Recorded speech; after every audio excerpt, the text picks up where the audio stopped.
Hi, എൻ്റെ രാജസ്ഥാൻ യാത്രയിലെ Udaipur city പാലസിൻ്റെ 2ാം ഭാഗ വീഡിയോ ആണ് നിങ്ങളിപ്പോൾ കണ്ടുകൊണ്ടിരിക്കുന്നത്. ആദ്യ ഭാഗം കാണാത്തവർ അത് കണ്ടതിന് ശേഷം ഈ വീഡിയോ തുടർന്ന് കാണുക. തടാകങ്ങളുടെ നഗരമായ ഉദയ്പൂരിൻ്റെ ഹൃദയത്തിലാണ് സിറ്റി പാലസ്. പിച്ചോള തടാകത്തിൻ്റെ തീരത്ത് രാജകീയ ഗൗരവത്തോടെ നിൽക്കുന്ന ഈ കൊട്ടാരം മേവാർ രാജവംശത്തിൻ്റെ ധൈര്യവും സംസ്കാരവും കലയും ഒരുമിച്ച് സൂക്ഷിക്കുന്ന മനോഹരമായ ഒരു കൊട്ടാരമാണ്. ഈ കൊട്ടാരത്തിലെ 4ാം നിലയിൽ സ്ഥിതി ചെയ്യുന്ന ഡോഗിഷ് മഹലിലാണ് ഇപ്പോൾ നമ്മളുള്ളത്. ഡോഗിഷ് മഹൽ സിറ്റി പാലസിലെ ഒരു ശാന്തവും ആകർഷകവുമായ ഭാഗമാണ്. രാജകുടുംബത്തിൻ്റെ സ്വകാര്യ വിശ്രമത്തിനും അടുത്ത കൂട്ടായ്മയ്ക്കും ഉപയോഗിച്ചിരുന്ന ഈ മഹൽ ആഡംബരത്തേക്കാൾ സൗമ്യതയ്ക്കും ശാന്തതയ്ക്കും പ്രാധാന്യം നൽകിയ ഒരു ഇടമാണ്. ഈ മഹലിലെ പ്രധാന സവിശേഷത അതിൻ്റെ സൂക്ഷ്മമായ ചുമർ ചിത്രങ്ങളും നിഷ്കളങ്കമായ മിറർ വർക്കും അലങ്കാരങ്ങളുമാണ്. രാജകീയ ജീവിതത്തിലെ ദിനചര്യകളും ഉത്സവങ്ങളുമാണ് ഇവയിൽ പലതും ചിത്രീകരിച്ചിരിക്കുന്നത്. അധികം ഭംഗിപ്പെടുത്താതെ പ്രകൃതി വെളിച്ചം അകത്ത് പ്രവേശിക്കുന്ന വിധത്തിലാണ് നിർമ്മാണം. കാറ്റ് സുഗമമായി ഒഴുകാൻ സഹായിക്കുന്ന ചെറുജാലകങ്ങൾ, മൃദുവായ മാർബിൾ നിലങ്ങൾ, ലളിതമായ തൂണുകൾ എല്ലാം ചേർന്ന് രാജകീയ ജീവിതത്തിൻ്റെ നിശബ്ദ സൗന്ദര്യം തന്നെയാണ് ഡോഗിഷ് മഹൽ.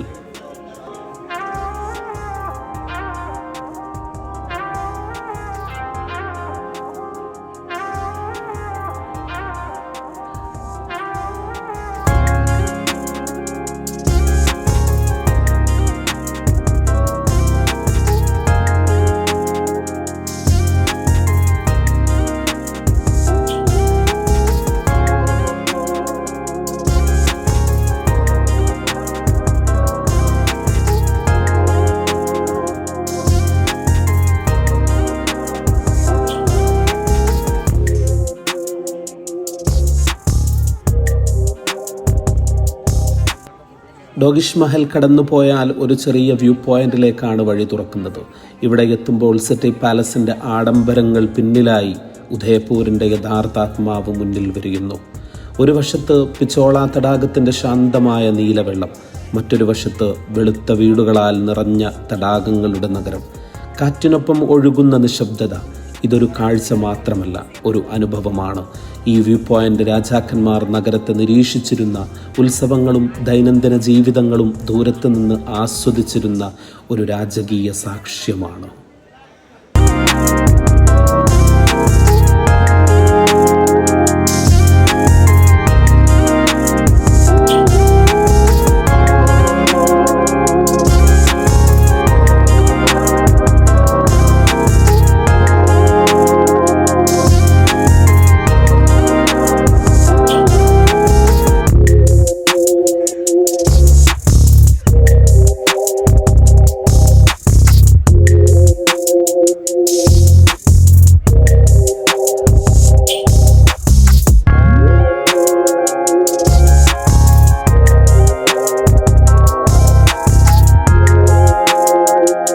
ഡോഗിഷ് മഹലിന് ശേഷം എത്തിയ ആ വ്യൂ പോയിന്റിൽ ആ സൗന്ദര്യം ഞാനും നേരിൽ കണ്ടു.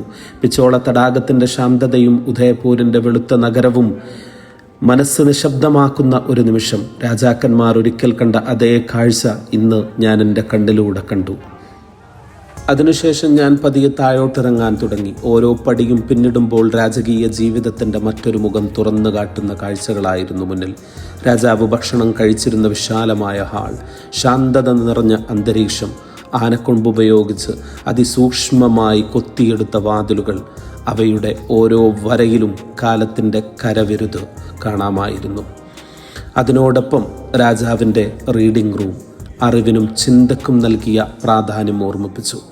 ഇങ്ങനെ ഓരോ ഇടവും ഓരോ മുറിയും ഒരു കാലഘട്ടത്തിൻ്റെ രാജകീയ കഥകൾ നിശബ്ദമായി പറഞ്ഞുകൊണ്ട് മുന്നോട്ട് നീങ്ങുകയായിരുന്നു. അടുത്തതായി കൺമുന്നിൽ തെളിഞ്ഞത് മോത്തി മഹലായിരുന്നു. മോത്തി മഹലിൻ്റെ ഗ്ലാസ് അലങ്കാരങ്ങൾ രാജകീയ ഭംഗി ഇരട്ടിയാക്കി. സൂര്യപ്രകാശം ഗ്ലാസുകൾ വഴി മുറിയിൽ പ്രവേശിക്കുമ്പോൾ ഓരോ കൊത്തിയെടുക്കലും തിളങ്ങി മനോഹരമായ ദൃശ്യം സൃഷ്ടിക്കുന്നുണ്ടായിരുന്നു. വാതിലുകൾ, ശിങ്കലുകൾ, അലങ്കരിച്ച പാനലുകൾ ഓൾ ടുഗെദർ ഒരുപോലെ രാജവംശത്തിൻ്റെ ആഡംബരവും ചരിത്രവും നിശബ്ദമായി പറയുന്നു. ഉത്സവങ്ങൾ, ആഘോഷങ്ങളും രാജകീയ മീറ്റിങ്ങുകളും നടന്ന ഈ മാളിൻ്റെ ശാന്തതയും സമൃദ്ധിയും ഓരോ കോണിലും കാണാൻ കഴിയുന്നു. പ്രഭാതവും സന്ധ്യവും ഗ്ലാസ് അലങ്കാരങ്ങളിൽ പ്രതിഫലിച്ച് മോതിമഹൽ ഒരു ഓർമ്മയായി മനസ്സിലുറപ്പിച്ചു. മോതിമഹലിൻ്റെ മനോഹരമായ ആ കാഴ്ച സമീപത്തെത്തിയപ്പോൾ കൊട്ടാരത്തിലെ ആഡംബരവും ശാന്തതയും മുറ്റത്തുകൂടി അനുഭവിക്കാൻ കഴിഞ്ഞു. കോറിഡോറുകൾ ഇരുവശവും ഗ്ലാസ് പാനലുകൾ കൊണ്ട് അലങ്കരിച്ചിരിക്കുന്നു. പ്രഭാതവും സന്ധ്യയും അവയിൽ തിളങ്ങുമ്പോൾ ഒരു കാഴ്ചയ്ക്കു മുകളിൽ മനോഹാരിതയെ നമുക്ക് അനുഭവിച്ചറിയാൻ സാധിക്കും. കോറിഡോറിൻ്റെ നടുവിൽ സജ്ജമായ ആ പഴയ കാർപ്പറ്റുകളും രാജകീയ ചെയറുകളും ഗ്ലാസ് ശിങ്കലുകളിലെ പ്രതിഫലനത്തോടെ ഒരു പെർഫെക്റ്റ് ഫോട്ടോ പ്ലേസ് സൃഷ്ടിക്കുന്നു. ഓരോ കോണിലും ഓരോ വസ്തുവിലും രാജവംശത്തിൻ്റെ ആഡംബരവും സുന്ദരമായ ഡിസൈനും കാണാൻ കഴിയും. ഈ ഇടം സഞ്ചാരികളെ കാലം നിർത്തുന്ന ഒരു നിശബ്ദ കാഴ്ച അനുഭവിക്കാൻ പ്രേരിപ്പിക്കുന്നു.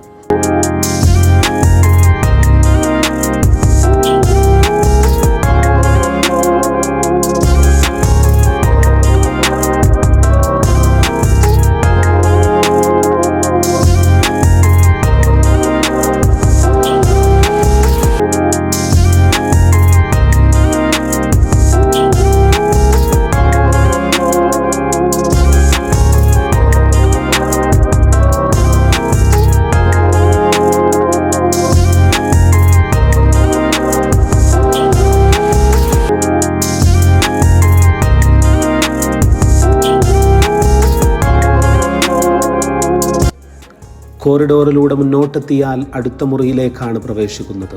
മുറിയിൽ curtain, bedsheet, mattress, sofa all together ആഡംബരവും സൗകര്യവും കാണിക്കുന്നു.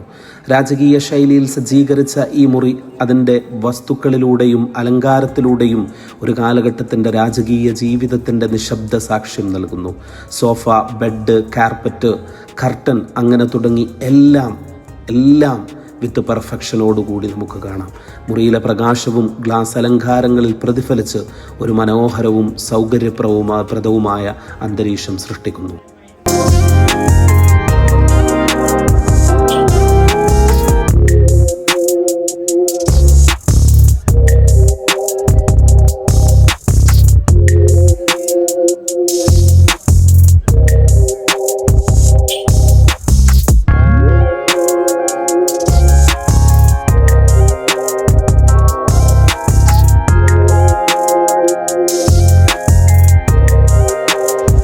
ഇതാണ് കൊട്ടാരത്തിലെ സുഖ്നിവാസ്. സുഖ്നിവാസിലെ ചുറ്റുപാടുകളിലേക്ക് വന്നാൽ ഇത്രയും ശാന്തതയും കിടിലവുമായ സൗകര്യം അനുഭവപ്പെടും. പരിസരത്തെ കാഴ്ചകൾ, മാർബിൾ നിലങ്ങൾ, അലങ്കരിച്ച വാതിലുകൾ all together creates a sense royal atmosphere. കോറിഡോറുകളും മുറികളും വളരെ ആഡംബരമായി അലങ്കരിച്ചിട്ടുണ്ടെങ്കിലും ഇവിടുത്തെ ശാന്തത തന്നെ മുകളിൽ. ഈ മാളിൽ രാജാക്കന്മാർ ചൂട് തണുപ്പ് നിയന്ത്രിച്ചും വിശ്രമിച്ചും പ്രത്യേക അന്തരീക്ഷത്തിൽ സ്വയം ചിലവഴിച്ചിരുന്നത് മനസ്സിലാക്കാൻ സാധിക്കുന്നു.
സുഖ്നിവാസിൽ നിന്ന് അടുത്ത ഭാഗത്തേക്ക് പോയപ്പോൾ പലവിധ കാഴ്ചകളും മുന്നിൽ വിരിയുന്നു. രാജകുമാരിമാരുടെ ആഡംബര വസ്ത്രങ്ങൾ, പട്ടുസാരികൾ, തിളങ്ങുന്ന അലങ്കാരങ്ങൾ, ശ്രേഷ്ഠമായ കലയും കരവുമുള്ള വസ്തുക്കൾ എല്ലാം കരുതി വച്ചിരിക്കുകയാണ്. ഓരോ വസ്തുവും ഓരോ അലങ്കാരവും അതിൻ്റെ കാലഘട്ടത്തെ പ്രതിഫലിപ്പിക്കുന്ന ഒരു കഥ പറയുന്ന പോലെ തോന്നുന്നു.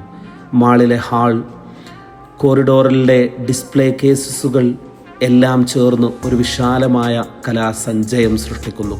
സന്ദർശകർക്ക് ഒരു നിശബ്ദ രാജകീയ അനുഭവം നൽകുന്നു. ഈ വസ്ത്രങ്ങളുടെ തിളക്കം, പഴയകാല സങ്കേതങ്ങൾ, രാജകുമാരിമാരുടെ ആഡംബര ജീവിതം എല്ലാം ഒരു കാഴ്ചയിൽ അതിജീവിക്കുന്നു.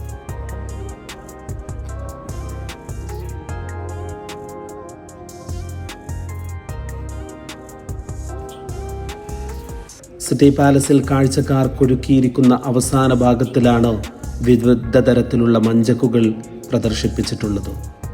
രാജാക്കന്മാരുടെയും റാണിമാരുടെയും എല്ലാം മഞ്ചക്കുകൾ നമുക്കിവിടെ ദൃശ്യമാകുന്നു. സിറ്റി പാലസിന്റെ സന്ദർശനം കഴിഞ്ഞ് കണ്ണുകൾ നേരിട്ട് പിച്ചോള തടാകത്തിലേക്ക് തിരിഞ്ഞു. നീല നിശബ്ദ ജലം, അതിൻ്റെ അരികിലെ വെളുത്ത വാതിലുകൾ, പഴയ കൊട്ടാരങ്ങൾ. സന്ധ്യാകാലത്ത് സൂര്യന്റെ പ്രതിഫലനം തടാകത്തിൽ തിളങ്ങുമ്പോൾ തടാകങ്ങളുടെ നഗരം എന്ന പദം സാക്ഷിയായി മനസ്സിൽ വരുന്നു. പിച്ചോള തടാകം ഉദയപൂരിന്റെ ഹൃദയവും ജീവന്റെ മൃദുവായ സ്പന്ദനവും പോലെ ഒരു നിശബ്ദ പ്രമേയമായി മുമ്പിലെല്ലാം നിലകൊള്ളുന്നു.